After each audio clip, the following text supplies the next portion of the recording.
Извадок од книгата Еден од генерацијата, од Ванчо Бурзевски. Ме известија дека курирот од тетово е дојден и оти утре рано ќе одиме. Се најдовме пред малата станица. Со малото вовче тргнавме за Радуш. Главниот курир пиш, Драган Спировски како помошник курир, Тарзан, Крсте Црвенковски и јас. Во вовчето фативме токмо едно купе. Со нас имавме 2 пиштола, за секој случај. Одевме за Радуша.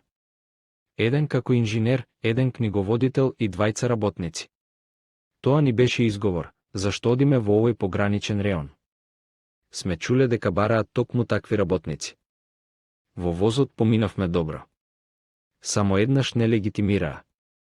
Агентот кој вршеше легитимирање воопшто не се посомнева. Во Радуша слеговме и се упативме кон едно трло. Поминавме во планината каде што имаше многу траги од санки, со кои селаните влечат дрва, и од стапките на ситни трговци, кои се занимаваат со погранична шпекула. Дојдовме до село Жилче, Тетовско, уште дење.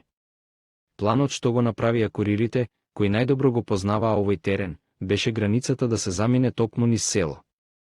Тоа може да се направи приквечер, кога италијанците се збират на вечера и кога оставаат стража само на некои пунктови надвор од селото. Ние стигнавме до селото уште кога сонцето убаво грееше. Моравме да чекаме да падне мрак. Моравме да се криеме покрај грмушките, меѓите меѓу нивите во полог. Некако успеавме да останеме незабележани. Во првиот сумрак влеговме во селото. Бевме облечени невпечатливо. Селаните навикнале да гледаат разни луѓе кои ја преминуваат границата за ситен шверц, не покажуваа никаков интерес за нас. Италијанците беа собрани за вечера и немаше никој кој би чувал. Веројатно не мислеа дека некој ќе се реши да ја минува границата низ село. Кога излеговме од селото, за секој случај го забрзавме чекорот. Малку и потрчавме. Да се оди низ снегот е тешка работа. Да се брза уште потешка, а да се трча, тоа е веќе скоро невозможно.